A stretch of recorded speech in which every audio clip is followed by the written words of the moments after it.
Euh, li ñu gis tey ci suba mooy présentation yi wan nañu ne secteur bi dafa nekk secteur boo xam ne ñi nga xam ne ñoom la yàlla jox fi mu ne gouvernement bi war nañ ci veiller bu baax parce que daf di secteur boo xam ne ndox denrée de première nécessité la comme ni ko denrée yeneen yi nekkee wala sax mu gën a ëpp solo yooyu ndax nit mënta dund saa ndox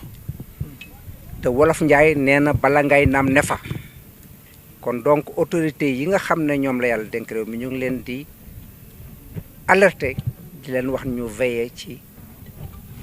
secteur bi nga xam ne war nañ ko mun a ñoŋal ba pente bi nga xam ne moom la ñu nekk ñu conserver ko investissement yi nga xam ne amoon na retard ba ñu xaw koo combler retard boobu dootuñ ci dellu gannaaw loolu nag dafa laaj ñu veiller ci gannaaw bi ñu xoolee li nga xam ne mooy présentation yi gis nañ fi ndox mi di jaar bu jógee ko Ceñit Kër Momar Sarr jaar ci foofu ñuy wax ne mooy booster maanaam boo doon dawal oto ma expliqué ko ne boo ñëwee ba 5e di yéeg montagne oto bi day néew doole bu ko defee nga rétrogradé ko oto bi daal di am doole bu ko defee nag doole jooju nga xam ne mexe moo koy joxe muy booster yi ci tubaab ñooy indi ndox mi fii ci réservoir yi bu Fandène réservoir yii nag def nañ leen foo xam ne nekk na en hauteur ba nga xam ne moom mën naa jox Ndakaaru at li ko wër sans problème Tëngéej ba Ndakaaru ba li ko wër ba dem point B itam yóbbu ci yeneen point yi nga xam ne ñoo gën a kawe comme les Mamelles loolu gis nañ ko ci ñun posé nañ leen question sur la qualité de l'eau parce que ndox mu mucc ayib lañ war a am loo xam ne du am benn dagg-dagg at loo xam ne da nga maam day ñëw normalement rassuré nañu nag ci nga xam ne prélèvement yi ñu ngi koy def te fa muy jógee te fa muy jaar fañ koy stocké ba muy ñëw ci robinet bi après robinet bi loolu prélèvement yooyu ñu ngi koy contrôler ñoom seen biir mais nag am na même ñoo xam ne bokkuñ ci ñoom ñu koy xoolal di ñu ko seetul te gis nañ ne baax na kon donc mun nañ rassurer consommateurs yi ne ndox mi mucc na li ci nekk nag mooy am na yoo xam ne réservoir yoo xam ne nit ñi ñu ngi koy def ci seen kaw étage yi yooyu ñu ngi leen di ñaan ñu leen di raxas ay moment parce que bu boobu bu ñu leen raxasul la fay nekk comme dépôt mun na feeñ ci robinet loolu daal gis nañ ko ci di veiller à ce que daal ndox mi liñ ci amoon comme offre na yokk parce que démographie bi day yokk te bu mu dellu gannaaw ñu attirer attention ci autorité bi doxu ne meeku bi li ko indi mooy ñun association de défense de consommateurs yàgg nañu ànd ak SONES ak SEN'EAU ñu ñuy wax li nga xam ne ñoom lañ def ci ndox mi nga xam ne ñun moom la ñuy utiliser gëjoon nañ fi ñëw nag moo tax ñu ñaan leen ne comme dañ fi gëjoon a ñëw nañu ñëw xoolaat fan la liggéey bi toll fan la secteur bi toll bu ko defee ku ñu laaj ñu mën a xam lu ñu leen di tontu loolu moo war nemmeeku bi. Association de défense des consommateurs pour wan leen liggéey bi fu mu toll ñu ngi jaar si loolu tamit di leen sant bu baax parce que lu nu war a préciser mooy du tey la ñu ànd ak ñoom yàgg nañ di ànd ak ñoom si liggéey bii nii pour saa su ne nu wan leen fan la ñu toll ak lan la ñuy def ak par rapport ak ñu suñu objectif naa nu ngi koy atteindre wala déet donc looloo taxoon tey nag nu ñëwoon fii nii léegi lu nu njëkkee mooy dañu damoon fële Mexe parce que foofu lu nu war a xam mooy KMS 3 dafa am ñaari pàcc dafa amoon benn pàcc boo xam ne moom moo jëlee ndox mi de Kër Momar Sarr war ko indi ba fii Thiès waaye pour nu mën a atteindre suñu capacité optimale de production il fallait que nu gën a yokk doole ndox mi looloo tax nu defar benn accélérateur boo xam ne nu ngi ko defalee au niveau de Mexe donc foofu lañ njëkkee pour wan leen loolu waxaale leen lan mooy njëriñam te boobu nu fa jógee si la ñu ñëw fii léegi lu tax nu ñëw fii c'est pour wax leen ñun liggéey bu nu def parce que comme lu ma wax dafa am benn première partie bu nu def si KMS 3 bi mais dañu war a defaat beneen partie boo xam ne loolu dañu war a dugg si biir gox yi maanaam yokk capacité ouvrage yu ñu fi am ba pare yokkaale tamit tuyaux yi nga xam ne moom moo nekk fii nii si principalement si triangle Dakar Mbour ak Thiès donc looloo taxoon mënu tax a jóg donc pour wax si rek ay yenn exemple yi nga xam ne def nañ ko si cadre boobu noonu fii nii Thiès yokkaat nañ fi beneen mànd boo xam ne capacité bi 2,500,000 litres la boo xam ne boobu dafa nu permettre nu mën a yokkaat fii suñu capacité de stockage mais tamit tuyaux yu nekk fii yëpp réseau bi tamit yokkaat nañu doole yi am na ay tuyaux yu bees yu ñu fi def pour mën a renforcer tamit tuyaux yi nga xam ne moom moo fi nekkoon ba pare yeneen jafe-jafe yu ñu amoon si yenn château d'eau yi nga xam ne dañ fi doon nekk te ndox bu ñu doon am du doy loolu tamit KMS 3 dañu permettre pour nu dam aussi renforcer loolu ba pare si système qualité ndox mi tamit am na ay yeneen poste chloration yoo xam ne dañ ko fi def pour gën a yokkaat loolu pour au moins garantir davantage qualité ndox mi waaw ndox mu sell léegi ndox moom jógee KMS su jógee KMS fii lay ñëw nii fii nii di Fandène mi nga xam ne suñu ginnaaw fii am nañ fi ñaari mbànd yu mag yoo xam ne 10,000 mètres cubes la bu nekk waaye si ginnaaw tamit nu ngi defaa yeneen ñaar yoo xam ne suñu paree yëpp nu ngi àgg si 4 réservoir bu nekk 10,000 mètres cubes muy 40,000 mètres cubes donc loolu dinañu tax ñun nu mën a sécuriser suñu production parce que lu ñu war a préciser mooy ndox mi su ñëwee ba agsi fii nii la ñuy jëlee ndox pour dam alimenter Mbour fii tamit la ñuy jëlee ndox dam alimenter Rufisque fii la ñuy jëlee ndox di alimenter Dakar te loolu dañ koy def de façon gravitaire maanaam soxlawul benn pompage soxlawul dara léegi suñu jógee fii nii pour àgg si Mbour fi mu nekk nii KMS 3 mu ngi koy alimenter moo tax même nu ngi alterner seen système de livraison d'eau yi nu ngi alterner par rapport ak forage système de forage yu fa nekkoon léegi ndox mi tamit su jógee Mbour mu ngi dam ba Joal liggéey boobu nu ngi si léegi nu pare parce que daanaka def nañ lépp dafa am ay essais yu ndaw rek yu ñuy def nii boobu léegi nu pare si te su ñuy dem ba Joal tamit dañ si profité waale tamit nu defaat yeneen ñaari château d'eau foofu noonu benn bi si Pointe Sarène beneen bi dañ ko def si Mbodiène lépp pour mën a parce que foofu dafa nekk benn zone touristique boo xam ne il faut que nu xool dans l'avenir lan lañ si war a def au moins sécuriser la capacité de distribution donc c'est ça qu'on a fait léegi suñu jigee foofu aussi au niveau de aéroport fi mu nekk nii benn source lañ amoon mais si ko projet KMS 3 bi on en a profité nu yokkaat si yeneen ñaari source boo xam ne benn bi mu ngi jigee si réservoir 5000 bu nu def au niveau de Diass mais aussi au niveau de KMS 3 bi mais Diass aussi réseau bu ñu fa def dañu permettre par exemple nu def ay projection si les zones de Daga-Kholpa yi nga xam ne y a le pôle urbain buñ ko projeté y a aussi ndox mi dafay dem ba Toubab Dialaw donc yooyu yëpp on a mis des attentes yi nga xam ne dinañu permettre bis bu ñu si tollee suñu soxlaa pour ñëw raccorder leen dina ñëw nu raccorder ko yooyu yëpp def nañ foofu léegi suñu jigee foofu tamit dem nañ ba Rufisque waaw foofu def nañ fa ñaari château d'eau yu bees tamit yu 2,500 mètres cubes si Jacaranda benn bi Jacaranda beneen bi mu ngi si HLM yi donc def nañ fa ñaar ba pare defaat aussi beneen réseau boo xam ne pour renforcer comme lu nu def fii Thiès te loolu tamit la ñu def Dakar ndox mi su jógee fii ba àgg Diamniadio léegi dafay damaat ba Malika fi nga xam ne amaat nañ fa beneen mbànd boo xam ne moom moo xiinoo tolloo même capacité 10,000 ba pare mu amaale foofu benn booster boo xam ne dañuy permettre nu mën a jógee foofu noonu pour alimenter ñaari château d'eau yi nga xam ne nu ngi koy soog a def si biir Dakar si banlieue de Dakar bi donc am na ñaari château d'eau yoo xam ne tamit def nañ ko foofu ba pare dañu renforcer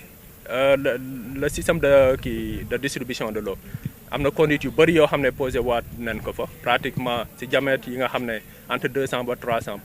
ay 33 kilomètres def nañ ko foofu yu nga xam ne bokk la conduite bi nga xam ne moom moo war a renforcer le réseau existant bi nga xam ne mu ngi fa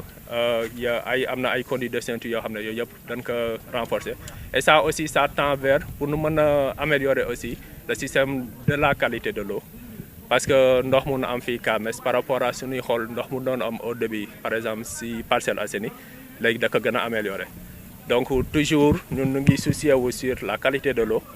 donc c'est ça moom moo ñuy poussé daanaka ñuy def yenn projet yii nii Oui, nous pouvons retenir qu'en début de journée, nous avons eu des présentations très édifiantes sur le secteur de l'eau. Un secteur quand même qui demande un certain équilibre d'après les présentations. Et en tant que défenseur de consommateurs, nous attirons l'attention de l'autorité sur l'offre en permanence d'une quantité d'eau de qualité et d'une manière abondante. C'est le contrat qui nous lie avec Sen'Eau et le bras technique qui est la SONES qui augmente l'offre en permanence. Donc c'est pourquoi nous demandons à ce que l'État veille à ce secteur-là qui doit être équilibré. J'entends par là que balangay nam ne fait comme disent les Wolofs, l'eau est une denrée de première nécessité, comme les autres produits. Et donc l'État doit veiller à ce qu'il y ait toujours une offre suffisante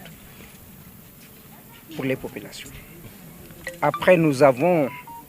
vu le circuit, je dirais même l'autoroute de l'eau, parce que l'eau qui nous vient de surface est presque à plus de 300 km quand on est à Dakar. Donc, il y a les boosters de Mekhe qui ont été visités. Ces boosters qui ont été construits pour véhiculer, reprendre de la vitesse l'eau qui nous vient de loin de Keur Momar pour atterrir au niveau des infrastructures de stockage de Fandène. Ces infrastructures de stockage permettent une autre distribution, vu la position géographique qui est gravitaire, vers une descente pour Dakar.